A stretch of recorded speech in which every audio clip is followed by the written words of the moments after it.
Mentah teknik sakramen de pelapor ke sakramen jingkan Yesus kita akan dijadikan setiap hari chulun mentah যারা বিশেষভাবে এই মুহূর্তে পাপ স্বীকার সংস্কার গ্রহণ করতে চান আপনাদেরকে অনুরোধ করব বিভিন্ন জায়গায় ফাদারগণ বসে আছেন আপনারা এখন থেকে পাপ স্বীকার সংস্কার নিতে পারবেন আপনাদের সুযোগ অনুসারে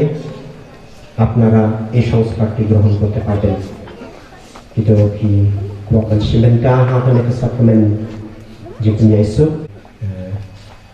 Yesus jangan lapor.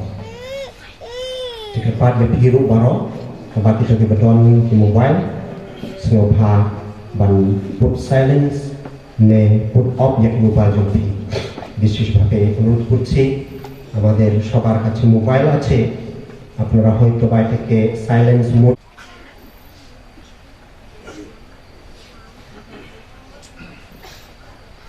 Malcolm Uriputar Jongka BBC Shirhan Om Hakamadar Terja Madar Terja intinya tadi Kini kam Juliet nekabor Jusha Krishnam akan hidup kirang di bahasa Tek Madar Teresa একবার বিবিসি রিপোর্টার মাদার তেরেসাকে মেলকম নামে যাকে দায়িত্ব দেওয়া হয়েছে কলকাতায় এসে মাদার তেরেসার জীবনী নিয়ে তিনি যেন সাক্ষাৎকার এবং ডকুমেন্টারি একটা ফিল্ম তৈরি করেন এবং সেখানেই তার সাক্ষাৎকার মাদার তেরেসাকে বলছেন যে মাদার তেরেসা আপনি যে এত যে সেবা কাজ যেগুলো অন্য কেউ করতে পারেনি এই সেবা কাজের উৎস শক্তি আপনি কোথায় পেয়েছেন তখন মাদার তেরেসা সুন্দরভাবে তাকে বললেন এই কাজের উৎস আমার এই জীবনের শক্তি আমি এই সাক্রামেন্টের কাছে পবিত্র আরাধ্য সাক্রামেন্ট কাছে অথবা আমি ইউখারিস্ট খ্রিস্ট প্রসাদ বা খ্রিস্ট জাগের মধ্য দিয়ে এই শক্তি লাভ করি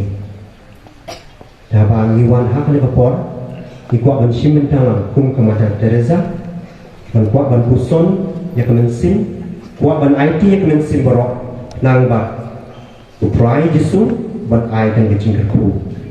jangan le kapor ru ikot sno bhaya pi kerpang ban IT ya kemensin jompi ya kedunu jompi hak ti berkunjung jisu ban aramnya pi jisu ban ai kejing sut ba kejing sai abok kejing kesem ba kejing kunjung pi barok jaha kana kejing ni turung ni skem kum ke Madar Teresa agi por kejing ke lijong melkon BBC reporter jika Madar bisa layo kan ke bor ban tre kini kikam akiduk kisah ba kirang ni Dekat Madar Teresa ai jawab yo to melkon reporter jong BBC ba ulaong Madar Teresa balong ngaliyok ke bor bat ketenrai jom kan kejing ni junga jom kan kejing tre junga hakan kesamaan bakui bat hakan jung haris tongin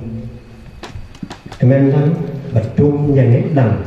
hakajuk kan kejing ni kum ke Madar Teresa dekan ni kedua dari kasus ketenrai jom kejing ni jungi barang